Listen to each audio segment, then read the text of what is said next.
Welcome back to the Money Hungry Mama podcast. Today we are celebrating Father's Day, and I am so humbled to have Andy Stern here with us. Andy, take it away. Thank you, Brittany. Thank you for having me. Happy Father's Day to the fathers listening. I am a father of two. I have a 4-year-old girl, Presley, and a 5-month, almost 6-month-old boy, Owen. So super excited to be here. Thanks for having me. Thank you so much. So, Andy, when I was thinking of doing this Father's Day episode, you came to mind and I was like, I have to. Like, watching you grow through the years has been insane. You started with curriculum. I just feel like you just are this wealth of information of brand building and business. So, you co-created Rumble Boxing and now oversee talent and programming. What inspired you to start this brand? I was, as you mentioned, curriculum. So that was an early concept in college to sort of bring health and fitness to college students, similar to like a P90X, which you were a part of that initial curriculum era. So thanks for the support. But as it kind of evolved and I sort of started to lean more into Andy Stern as a brand, I started teaching more Orange Theory, retro fitness,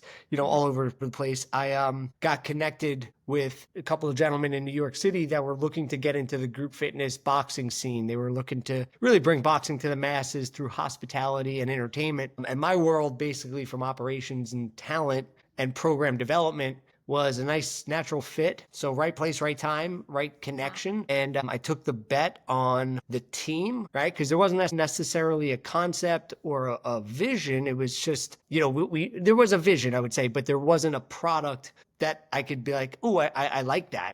Mm-hmm. We had to really come up with it. And that was 2016. And now 9 years later, we have since sold the brand to Exponential Fitness, which I am a part of as the vice president of talent and programming. So what I do is essentially scale the experience from the workout to the product to the music to the projectors to the trainers. So I'm still heavily day to day. But my most important job, to pull it full circle, is dad. I think that's the best part of this whole thing is, I get to provide for my family. And I know this is a money type podcast. The concept for me of being able to provide for them is more important than, what I'm actually doing. Yeah, no, for sure. And it's just like you rolled right into it. How has being a father now shaped your leadership style, your empathy, your vision for Rumble? Patience. Every parent that's listening to this, we just, I saw a quote where it was like, you try to sort of, I don't want to say the word manipulate, but you try to manipulate your child's behavior, right? Like, don't do this or do this. And you're trying to like coach them on how to react, but it's really like, how should we react? Mm-hmm. Right? Like when that tantrum hits or something, it's like, I got to like practice the patience on how I should react to the situation. And it's not easy, but it is that learning opportunity because if a franchisor or a franchisee rather does something that, I might not agree with, I work for them, right? They're the franchisee. They bought into this brand. So I got to practice that patience of I can't just react. I got to respond. I got to think. I got to support. Similar to my team, I've got about 20 teammates underneath me that rely on me. And, if there's subpar work or, responsibility or they don't respond, like I can't just react. And I think that's the parallel to parenting. When something goes wrong, we react where we got to respond. We got to slow down and give the appropriate response for the behavior. Oh my gosh. Yeah. I love that. I find myself, reacting quite often. And I'm always like, oh, hold it. Like it's like a switch that has to be, set. Like you have to realize that's so, and yeah, bringing it into business. Yeah. There's going to be deals that you are made with or contracts and things that get frustrating. So I love that. Yeah. That is a wonderful piece to. And I've reacted, more times than not, right? Like even via email, like my drafts are just astronomical because I know that if I'm responding super late at night, if something triggered me, I would probably regret it if I hit send. So I've really started practicing draft it, look at it tomorrow. And that's really helped me because I think early on in this, professional position, I felt like as soon as it hit my inbox, I had to respond right away. And it's not the case, right? It's just that's the funny thing about email. It's always going to come back around, right? If you send an email, there's an email coming back. So, if you have the ball in your court, you don't have to react right away to whatever is coming your way. No. And yeah, drafting, we have not talked about that yet. There has been quite a few where I will type up a whole entire email And I'll actually send it to my dad. And he'll be like, absolutely not. Put that down. I'm like, What? okay. But then you feel better just getting it out. Like, okay, this is my full emotion. This is what's happening right now. So yeah, draft it. Draft it. What a great piece of advice. So Rumble blends music, A big one. bop, and community in a way that's just explosive. My sister is now part of it. She loves it. So what's your I philosophy love that. behind designing these experiences? Create a feeling Okay. and a moment. So I think that is the best way to summarize anything we do as humans. Create a feeling and create a moment because we don't remember the entire movie, right? We remember a moment or two and we remember the feeling that that moment gave to us. We don't remember a whole song. To be honest, we can't even relate to the song in terms of potentially the lyrics, but it reminds us of a moment in our maybe nostalgic or a feeling that that song creates. So for me, when I think about teaching a group fitness class, they're not going to remember the jab cross. They're not going to remember the squat. They're not going to remember song number 9. They're Mhm. going to remember the feeling. And there's a moment in that class that either, they come alive and they're like empowered and confident, or it's going to be on the flip side and they're going to feel defeated. And I think that's the fine balance, right? It's like Yeah. I try to program so that there's a win for everybody. And that's Mhm. hard to do in group fitness. But if there's an opportunity to challenge people to level up, but also that same opportunity for someone to just start out, Mhm. now you've got a great opportunity for them both to feel like I won. And that's the feeling that I want them to leave with. Hey, I won today. And parallel to myself, I just left. I mean, my hands are still chalky and bloody, but I did rock climbing, which I don't rock climb, but I'm training for something. And I was humbled by the sheer difficulty. Yeah. And I was going through the beginner stuff. And, at one point I texted Julia verbatim. I said, wow, this is really hard. And she goes, it's the mental state.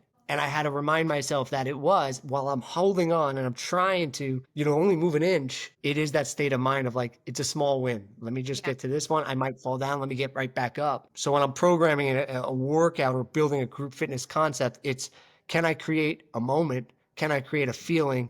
And ultimately, can this create a win for somebody? Yeah, that's so powerful. I honestly feel like when you go to these group fitness classes and do these certain things, like walking away with that mindset shift is so important because Oh, fitness yeah. is like a level that I feel like if you're even just doing 10 minutes a day, if that's what you could do, that helps your mindset 10 times more than doing absolutely nothing. 100%. And that's, I mean, not to like hijack this, but that's the exact parallel that I've always had with money Hmm. because I remember back in like 14 or 15, I had like this money diet concept in my head where, Hmm. affording things, right? If we're going to put that concept of an adjective here, can I afford it? Right? And when I was in my bodybuilding era, Hmm. I could afford to do a lot because of the cardio and things that I was doing. I was burning an exceptional amount of calories, but it was a very disciplined mindset of can I afford the simple things? And I'm talking about like a small cookie, this latte here at this Starbucks, like these things that from a nutritional standpoint, could I afford it? Absolutely. But would I pay the price in another way? Yes. And I could afford it in two ways, right? Financially, it was a couple bucks and Yeah. it's not that many calories, but I'll have to work it off. And I'm going to air quote that because of where I was. And there's a very fine relationship between working out and working for food. What Yeah. I was doing in that stage of my life, I needed to be as lean as possible. So I was very disciplined. But the moral of the story was like, can I afford this? Hmm. And knowing that it might not cost me a lot of money, it's going to cost me time Hmm. that maybe my competition isn't cheating at this moment with this one snack. So I couldn't afford it because my competition was getting a leg up. Yeah. So it was a real like monetary versus affordability mindset here. For sure. For sure. Yeah, you just like have done so many incredible things in the fitness world. It's just like when I as you were saying that, I was like, I forgot he did that. Like it's just watching you from, for everybody It's been a listening, long like we journey. went to school together, like grade school, like from going there up, it's just, when I think about hungry, like money hungry, like you were literally the first person to come to mind to interview for dads because it was just like I have not seen somebody grow that also just gives such motivation to the rest of us. Like, Thank like you. I can't tell you how many times I've texted you, you're like, do this. And I'm just like, how did you just like in 2 seconds come up with this amazing plan? Like, honestly, it's incredible. So speaking of that, you've now Rumble is nationwide. So like what Global. logistic Global, global, yeah. yeah, right. What, Japan, Australia, Kuwait, Dominican Republic, Mexico. Yeah, oh it's been a while. my gosh. So first off, how does that make you feel? Before I get into this question, how does that make you feel? Proud, Yeah. I really am. I'm fortunate again to be, but I always just remind myself like it just stay humble. Like this thing is, Mhm, it's a great life that I've been privileged with, but I understand that like the impact that I'm really leaving behind is everyone that gets to experience it. Like mhm, that's when I put it on my mind. Like when I got to visit Japan and I saw clients take it, like that's when it sits in. I'm like, what I'm doing or what I've done, from my bedroom typing this up, it yeah. matters. Like the impact is now across the globe. And I remind my team that because sometimes, it's like that unsung hero. Like they're building a lot of these things Mhm, from home and they're just working on a laptop, maybe watching Netflix simultaneously. And I'm like, in the moment, it might not seem like you're doing something of importance. But mhm, when that thing is out in the universe and thousands of people are seeing it, it has impact. for sure. So for me, it's just like that's just incredibly cool. Yeah. Oh man, chills. So what logistical or mindset hurdles did you overcome to get here? Well, as we talk about Father's Day and so forth, right? So Mhm, so I'm very open about grief. I lost both of my parents and yeah. grandma in a 3-year span, and I feel like I was really protected. My brother and I were just chatting about this. We grew up very protected from death. And that's a fortunate state to be in, but I didn't see a lot of it. And those that maybe passed, my parents didn't necessarily like we didn't talk about it. Mhm, It wasn't a big part of our growing up. And again, that's very lucky, right? Like that is mhm, a very lucky era to not have a lot of people. At the time, my closest thing was my hamster when it died. I was like devastated. And yeah. then when I hit 26, 27, and the last 9 years, I've lost, dozens, unfortunately, of family and friends. And it feels like every 6 months, I'm just losing someone that really is close to me. And I've learned at this point now, a friend of mine said, use your pain for a purpose. And I do. Anytime I see somebody post, I I don't reach out for like, pat my back. I Yeah, reach out quietly and don't expect a response because I know what they're feeling in the moment. But, for sure. I give it to them real. I give it to them raw. A lot of people will be like, oh, it'll get better with time. And I'm like, bullshit. I'm Yeah. like, to be honest, like this has gotten harder with time because now I'm a dad and my parents aren't here to see my kids. Mhm, And not to make them more sad, but to cut the smoke and just be like, yo, there's a part in life that I think of, there's a divide. There's mhm, there's life before and there's life after. mhm, And that divide is so clear. For me, it's July 8th, 2016, when my dad passed. Me and Julie were filling out engagement party cards, and that like thing is so vivid. It's so visual. We had just came from Monroe Rec Center. We taught for the Monroe summer camp. We did a big fitness class. Again, we're excited. We just got engaged, and he tragically passed of a heart attack during celebrating their anniversary. And again, the divide happened, and everything since then was the very quick reminder of like, this is fast. mhm, None of the bullshit that I'm worrying about actually matters because time stopped. The world stopped. Because my world actually stopped. And like, while the rest of the world kept going mhm, naturally, for me, it was just like, didn't matter. It was like 2 weeks, 3 weeks of just a blur of time. And so that hurdle right there, because at the same time, I was officially signed on to build Rumble. wow. So now I'm like excited, right? Like there's this optimistic, can't wait to build something, move to New York City, but I just lost my hero. And so dealing with that mental hurdle of like, well, what would he want me to do? And like one of the first things I did was just lace up the sneakers and got outside and started running and I started lifting. And I was just like, the mentality became, I can't do it with him, so I got to do it for him. So now I carry that sort of, energy.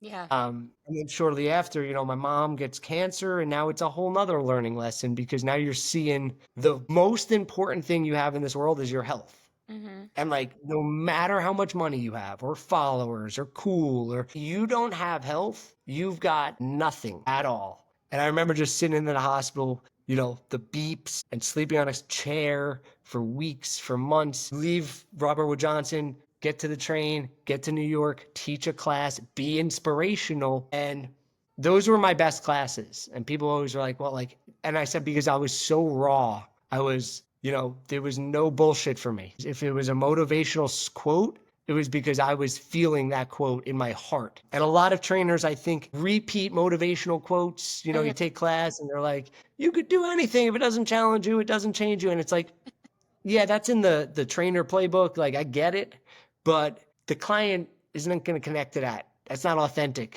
Yeah. You know, once you become authentic with that microphone for the things that's going on in your real world, there's like a glass shatter moment, and people could relate to you. Hmm. So it was the barriers that I had to go through is definitely number one above all is grief. And I'm just gonna pivot for a second. Wait. I'm doing pretty good. Keep it together. I'm just gonna pivot for a second, real quick. I'm gonna do a little plug. He wrote a children's book in honor, We wrote it. We wrote it. But you gave me full credit. and I'm gonna always give you full credit. You are the magician that made that thing come to life. I had an idea, and I'm gonna hijack you because you're not gonna do this thing service. I had an idea, and of course, thanks through social media, I see Brittany just cranking out books and doing the thing, and I'm like, how the hell do you write a kid's book? Right?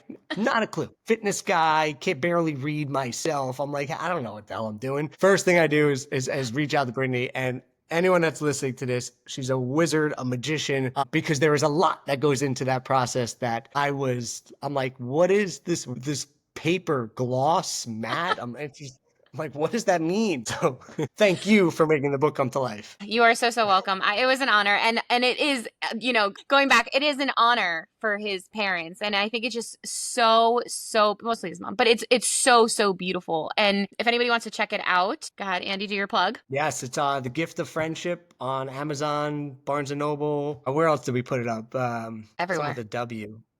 Walmart. Walmart. Yeah. God, small company. Yeah. Yeah, that's the one that you forget out of all. But no. Yeah. Yeah, seriously. But yeah, no, it's super cool. And then that was a passion project. And I think, tying it back to the money, I didn't do that one Mhm. to make a buck. I did that one to leave behind something, ultimately, God forbid something happens to me tomorrow. There's words and pictures and a story that live ultimately forever. I mean, Mhm. that's the coolest part. Lives. My classes, aside from the on-demand stuff, they're memories for people. Like, Mhm. I remember that class I took with you. I mean, and there's a quick moment, and there's a little bit of that feeling I talk about, but the book is a tangible product. It's something that is a legacy that will outlive me, hopefully. And that's what I feel is just like this. It's just super cool. I mean, to create something and now it's in your hand. I'm like, whoa. I know. I know that feeling so well, like literal. Yeah, you've done it, I know dozens it. of times at this point. It's Man, it's you very, said it very so cool. good.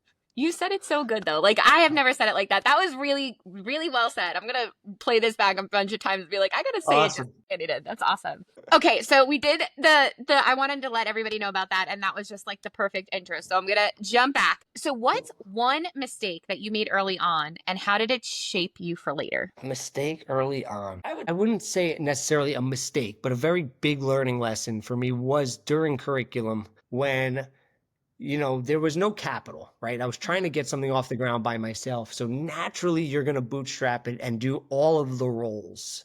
Mhm. And you're penny pinching every which way. And if the United States Postal Service is watching this, what I would do is I would get their box, but I would cover it, and then I would tell them I was shipping an educational thing or whatever because there was like a couple cents.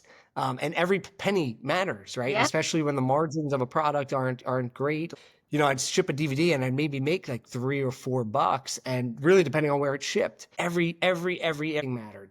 Where I printed the label and the paper, and so early on, the lesson I had was just it takes capital, unfortunately, to really grow. And I think I put a lot of time and effort balancing a lot of hats. In hindsight, I would have leveraged, even at the time, social media more. Mhm. And I think at that time, what I was trying to do with the brand was have a voice that wasn't mine. And that made it very hard.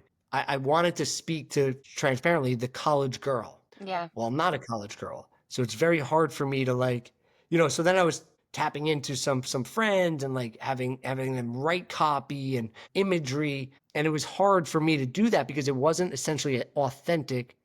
Now, you don't have to always create something that's, you. However, when you're starting something and you're like in it 24 hours a day, it's harder mentally to be like, well, how am I promoting this? How am I getting to the audience? Because then you got to like, I'm not the audience. If I'm Yeah. not trying to market to myself, I got to try to think of who I'm marketing to. And that was a very key learning lesson later on where I'm like, that's hard to do.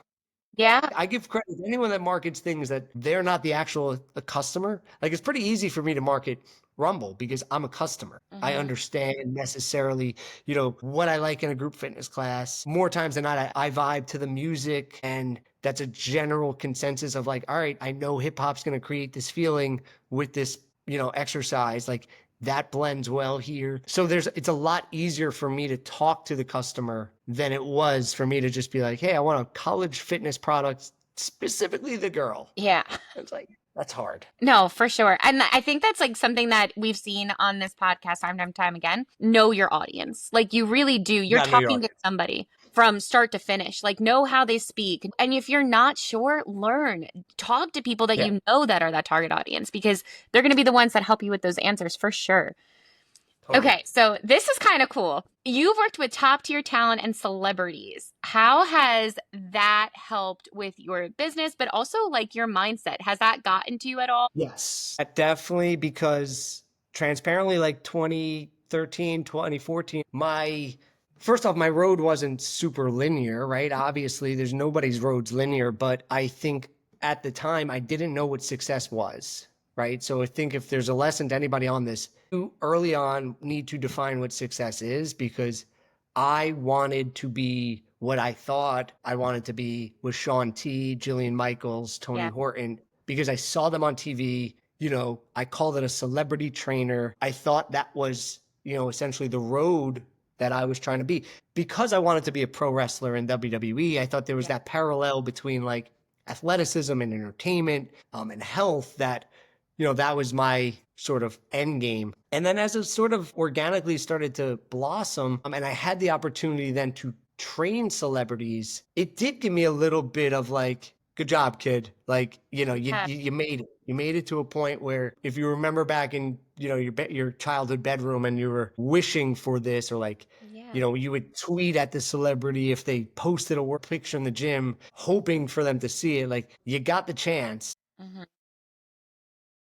And so, like, I'm not going to downplay it. It's cool, right? It's to take the picture with them, and then your friends and family see it on social media. It gives you this level of like premium, like, oh, that guy must, he must have made it. Yeah, To develop a relationship with a few of them, and send some of them wedding cards, like that's kind of cool, yeah, at the end of the day. But I always do remind myself, like, A, they're humans.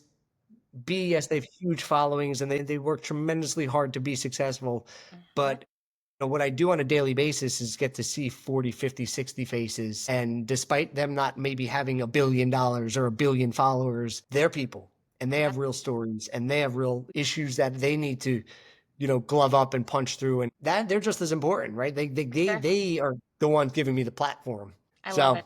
but it is cool. It is cool. Yeah. No, I love that though, because it comes back to what you said originally. It's about being humble. And I think you are. You are the epitome of what humble is. Like, you could have easily, and everybody listening, I'm just going to say, like, you could have easily been like, no, Brady, I'm way too busy. And like, this morning are making time and like, okay, like, I could do it at this time. Can you do it this time? Like, Totally. and it's so appreciative because, just how you just said it. Yes, there's celebrities and yes, they're people, but so are the people that are showing up for you every single day and doing these things. And I think that's what makes it so important because those are the ones that are helping your business grow for sure. 100%. And I find it like always remarkable. Like someone like you, right? You're building a platform and you are offering me a microphone. And like to me, that's like awesome. Like that's super humbling for me, because it's like somebody is going to hear your story. And maybe there's that kid that's listening that's not thinking Sean T or Tony Horton, but they're Yeah. thinking Andy Stern. And to me, I'm like, that's a full circle moment. And I hope, regardless of the platform, if it helps one person, it's like, that's cool. Yeah. Yeah, that's exactly how I feel too. I love that so much. And yes, we're talking about you, but I want to shout out Julia for a moment. So Julia is Andy's wife, and she is a money hungry mama to a Yes, T. it is. She is in the thick of motherhood right now. Don't think I haven't thought about asking her to come on this podcast, but She'll be I on. just am. Just give her a little time, but she'll be I am. on. I'm letting her go. I'm like, you got a year, girl. I'm coming for you next year. But I just wanted to shout her out because as hungry of a dad as you are, she is just like that as a mama. And I think, just watching the 100%. two of you together is you guys are just like an unstoppable duo. It's amazing. It's incredible. It's It's incredible. Yeah, I mean, like her with, and I'm not going to steal her thunder here, but like between a career change and, Mhm. really pivoting in multiple modalities in the fitness space simultaneously while working full time and then dancing and then obviously being a mother, coming back from that, having another kid, like, that's tremendously hard. Me, I don't want to say it's easier, it's different hard. Mhm. But it is much more like I've always just done this. Mhm. And there's pros and cons to that. But this has been my lane. And, I think for a lot of people, speaking of lanes, like right off the bat, you could see there's two lanes, right? There is that my wife, an individual that career jumps, multiple endeavors, puts her hands in a lot of different projects, parent. And then there's mine that's like always just been in the fitness space, always. And, you know, so the lanes to where you want to get to aren't always going to be super clear and dry and linear. 100%. There's multiple ways to get there. For sure, for sure. And like, the career change happens so often, but like knowing Yeah, you for as long as I have, like this is always like WWE. Like I feel like whenever I thought of that, you were that's just like been the the goal. first person. Like that's just kind of what it is. But like how Julia is, like watching her go from teaching to everything, it's so true. There's so many avenues to get to where you want to go. And if you're listening to this today and you're like, oh my gosh, you know what? I never thought of that. And now I kind of want to do it. Cool. Go research it. But you And got to know where you want to go. That's the yeah. difference. And I think a lot of us are looking for it or we're watching it Hmm. online and we're thinking that person's story is what I want. For And sure. it's okay to, I always like to say it's okay to imitate, but then you got to innovate it, right? You could imitate their story, but it's not exactly parallel. Nobody has the same two stories and no one should. Hmm. So you could, I watch a lot of really great creators and fitness professionals and and founders that sell and like all of these things. I watch them and I I don't want to say envy, right? Because that's a Hmm. negative term, but I admire There you go. and I wonder like, oh, can I do that? Or Hmm. can I or should I do that? And that right off the bat could create anxiety of like, I'm not doing enough, or I should have done it this way, or I wish I could have done that. Like, sure, watch their story, learn from it, reach out to them, ask them questions. But if you don't write where you want to go, you're never going to get there. Hmm. You're going to continue chasing their story where it's like, I know what I want to do. How can I get there? Maybe some of their pieces can help me, or maybe not. Maybe it's learning from what they did and you don't want to do that. And now it's like, but I know where I'm going. And that's Yeah. important. I'm gonna tell you right now, right after this episode's ends, I'm gonna go start writing what I want out of this because I think There you that like go. that's what I got out of this. I'm like, I have no idea. And so it's like, I just That's want the to help. hardest part. That's the hardest part. And, it's for all of us. It's like, well, what's the end game? I was talking yesterday to some friends and about a potential endeavor, and I'm like, well, what's the end game for this Hmm. thing? And there's not always necessarily like you need to think of the end, but Hmm. in business, essentially, you want to think of what's the end game. Is it sell? Is it scale? Is it franchise? Is it just let it live and it makes me money and it's passive, or pass it down to my kids? Like whatever it is, you want to work towards that Hmm. because if you're building in my business, if you're building a group fitness concept and you're looking to scale it, you got to start. First one has to be successful, but two, you want to start to lay the framework Sure. of things that are scalable, right? If I create a concept and it's just me and Julia teaching, and really we don't teach trainers on how to teach it, the concept might be great, but we're not scalable. You can't Hmm. just pick me up and put me in Florida and be like I bought the concept, but I didn't buy Andy Stern. So Hmm. for me, it's like the end game would be how do you create something scalable that ultimately could be rinsed and repeated in Right. another market? But again, that's thinking like you got to think. Yeah. It's just like you got to look in the trees and the weeds too, right? Like I could see the whole forest, Hmm. but every detail matters, especially when you're starting out. You got to be obsessed with every detail, and ultimately, you got to know, what your forest looks like or hopes to look. Yeah. And honestly, like I'm so just like everything that you're saying, it's also like hanging on every word because I'm not there yet. You know what I mean? Like you are sitting at the top of something that you created. So it's like just such great wisdom that you're passing down that it's like, okay, I would have never thought of that. I'm just thinking about tomorrow. Like, oh, who do I have on Yeah. here tomorrow? And it's No, like, you gotta yeah. think, and that's the double edged sword, right? Because it's like again, parallel to ours. It's like yes, think of this one store because you can't bet on number two if number one doesn't work. Hmm. However, at the same time, if you're thinking about 5 years from now, you got to build it so that you could build it appropriately. Now, when we first built our stores, they weren't built for a franchise model. They were very large, very expensive, very experiential, very high volume markets. So when the company sold, I had to rebuild the whole motor essentially on how to now scale this thing from playbooks to on-demand videos. And it was just like an extensive learning process for me of like, Yeah. this was built with experiential, delicate obsessiveness, and this is built for scale. Hmm. And not one is better than the other. It's just a different way of building something. And ultimately, like both are cool, in my opinion, Yeah. right? Like Yeah. having something small but really, really, really premium, having something global, like both are cool. Global. Crazy. One more. If you can give away one piece of advice that normally people would have to pay for, what would it be? Yes, I would say and I'm learning this myself. I've had a long personal history with money Hmm. through how you're raised. And I'm learning this through audiobooks and so forth,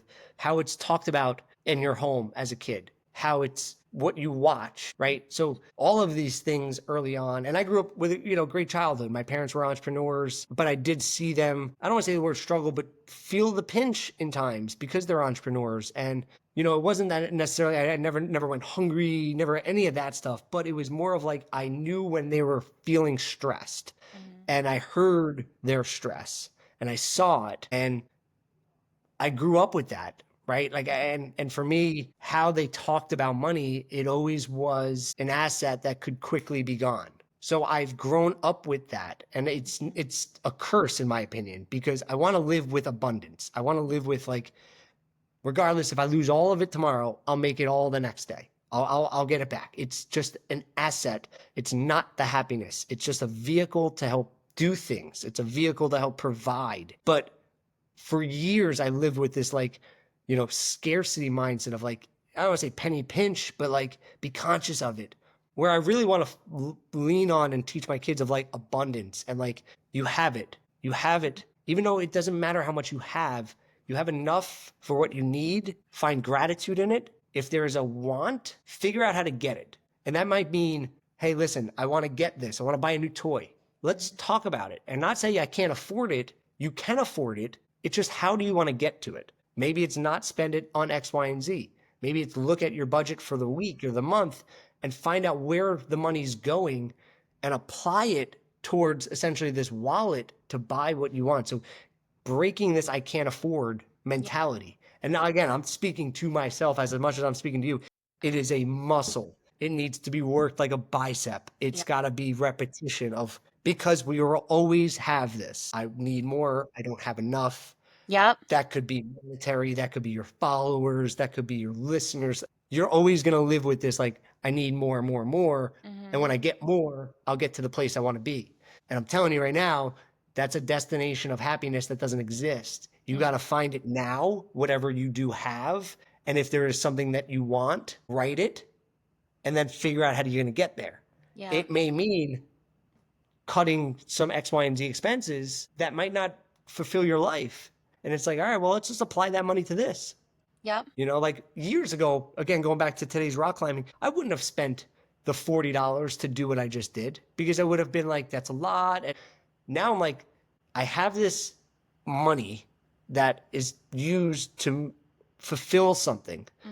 rather that than a burger and a beer. Yeah. Like, let me do this experiential item that I'm like, I want to do. So I Yeah. just walked in. I didn't plan it. I just like, let's just do it. So it was like, again, having this opportunity to learn from my past of how you speak of it to your kids, especially, the dads in here, how we bring it to our partners and our partners are talking about money and how we have this energy towards it. Is it working against us or is it, hey, it's an asset. It's a resource. I can make more of it. I can make less of it.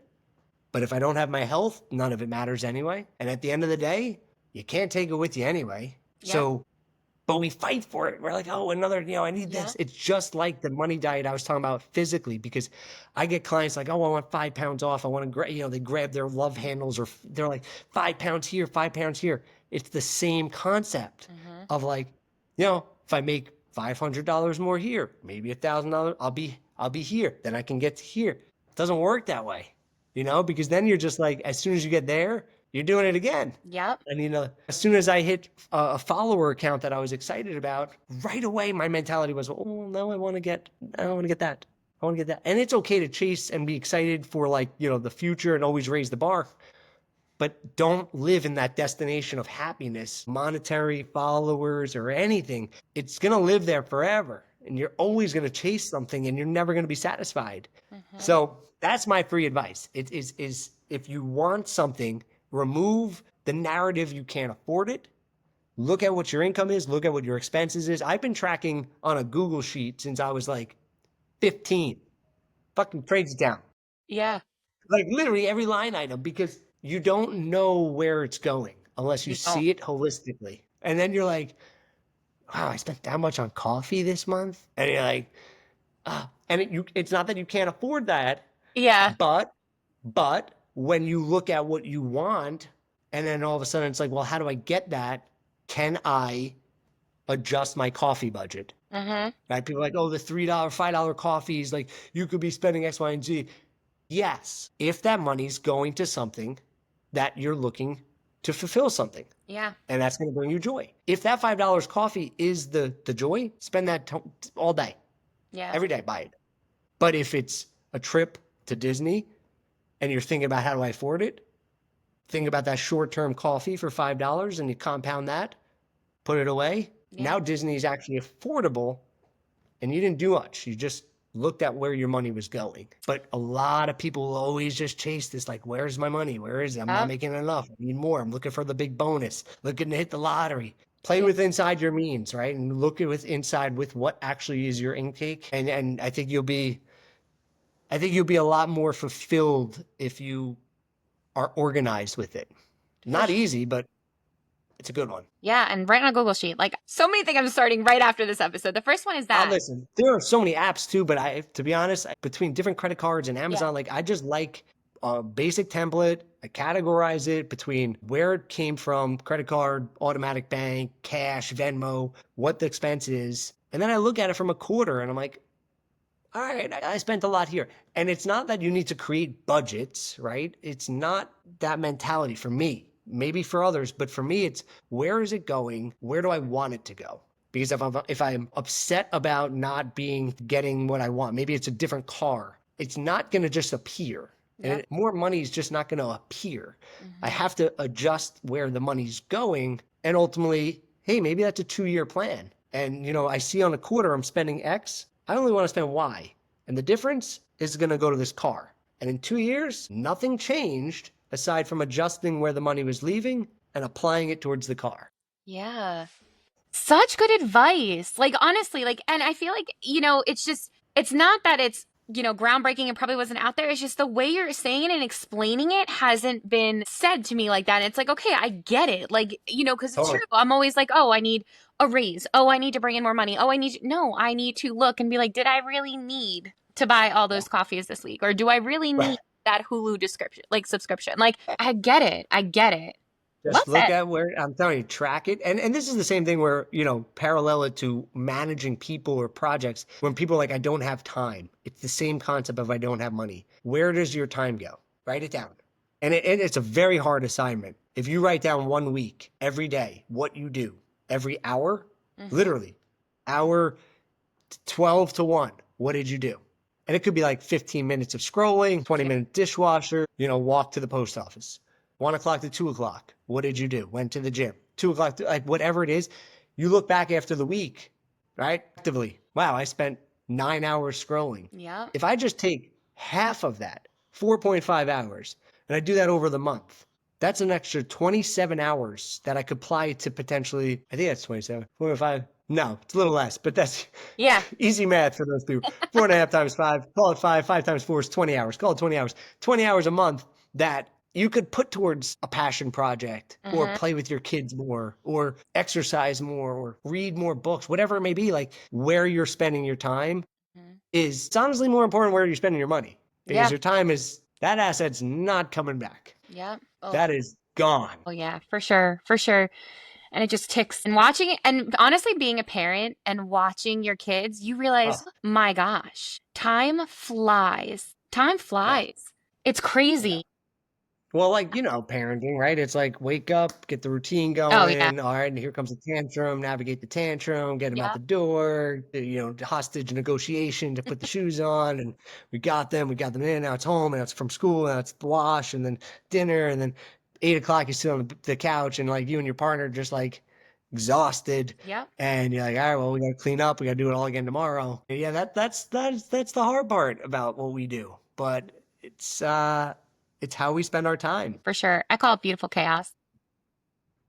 It is. And you see the Instagram stuff where it's like when you're 80 and you look Look through the back window and you see yourself, like, that one, those videos get me all the time. every time, all the time. You look at your phone and like the kid grew up and you're like, why'd you Yep. have to remind me? But Yep. they're good reminders. They're good reminders They that, are. I think they make us present. yeah, they make you present while you're scrolling. But then you're like, all right, yeah. If you have the ability as a superhero to like see it and then be like, you're right, and then take that phone and throw it, and you're like, I'm present, I'm here. Yeah. But no, you're like, quickly next piece of data, next piece of content. But yeah, it's a True. good reminder that it's right at our fingertips. I mean, it's a time sucker.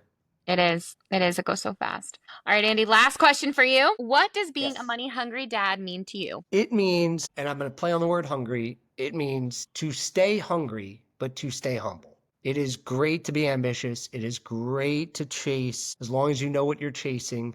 You define that success, but to stay humble amongst the road because no matter what you make, no matter who you train, no matter how many followers you get, at the end of the day, all of us have a fight, all of us have a story. We all put the pants on one leg at a time style. So enjoy it because I think when it's all said and done, you're going to look back and you're either going to live with the regret of, where did I spend that time more than worry about where did I spend that money. So that's what I got for all you listening out there. Hopefully, Oh my gosh, so much. I'm not joking. I'm about to go start a whole bunch of stuff.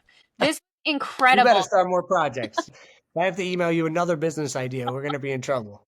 I know. I gotta chill. I gotta chill. But Andy, thank you so much for being on the Brittany, show thank you. today. You were just a wealth of information and honestly so grateful to hear from you. Likewise, and congrats on this and all of the projects and all of that beautiful family you got. So keep inspiring and keep chasing and stay hungry.